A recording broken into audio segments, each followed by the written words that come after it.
Israel का plan है कि पूरी सर्दियों में उसकी सेनाएं गाजा में रहेंगी और गाजा को नए सिरे से विकसित किया जाएगा।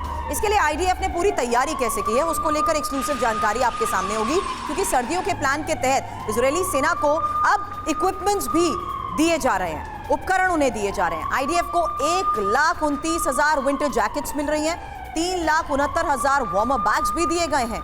अब विंटर प्लान को, विंटर वॉरफेयर को देखते हुए शरदेंदु सर, मैं आपका जवाब चाहूंगी, क्योंकि गाजा में इजराइल के लिए विंटर ऑपरेशन चलाना क्या आसान होगा? ये एक सबसे बड़ा सवाल है, क्योंकि सर्दियों में आईडीएफ को क्या क्या दिक्कतें हो सकती हैं, उसी को देखते हुए मैं इंफॉर्मेशन वॉल का रुख करूंगी, क्योंकि इस प्लान को देखते हुए ये समझना और जानना बहुत जरूरी है। शरदेंदु सर, अगर आप मुझे इस इंफॉर्मेशन वॉल पर ज्वाइन करें।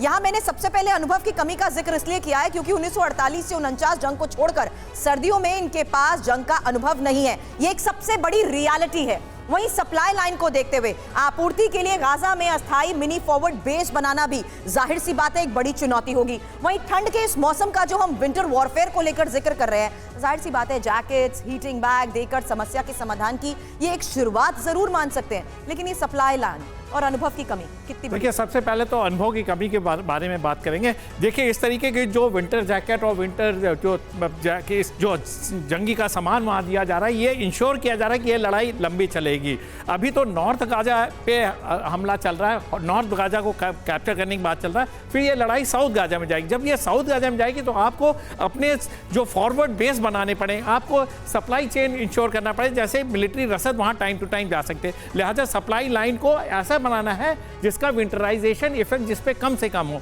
वो पूरी तरीके से प्रोटेक्टेड हो, और जैसे कि वेपन और एमिनिशन में डैम्पनेस आ जाती है, वो डैम्पनेस ना हो और आपका स्मार्ट वेपन बिल्कुल स्मार्ट वेपन की तरह काम करे, तो उसको आपको प्रोटेक्ट करना पड़ेगा, एक पर्टिकुलर हीटिंग टेम्परेचर मेंटेन करना पड़ेगा। और साथ में जैसे हीटिंग बैग्स हैं, उसका क्या रिसप्लाई होगा, कैसे वो इंश्योर करेंगे आपके फॉरवर्ड ट्रूप्स तक पहुंचे, तो इन सारे का एक बहुत बड़ा लॉजिस्टिक इसमें इन्वॉल्व होता है। विंटराइजेशन ऑफ इक्विपमेंट को भी ध्यान में रखना होगा। अगर ये सारी चीजें हो जाती हैं तो विंटर में ऑपरेशन करने में आसानी होगी। इसका एक्सपीरियंस इजराइल आर्मी पे नहीं है, लिहाजा उसको इनके लिए तैयारी करना है। इसके लिए वो पूरी तरीके से तैयार हो रहे हैं और एक मैसेज भी दे रहे हैं हमास को कि आपका खात्मा अब निश्चित है, चाहे हमें विंटर्स के लिए जाना पड़े, चाहे और लंबे ऑपरेशन के लिए जाना पड़े, आपको हम इस इलाके से खत्म करके रहेंगे। हालात में हर ऑपरेशन पर हमारे सहयोगी भी फ्रंट लाइन पर मौजूद है।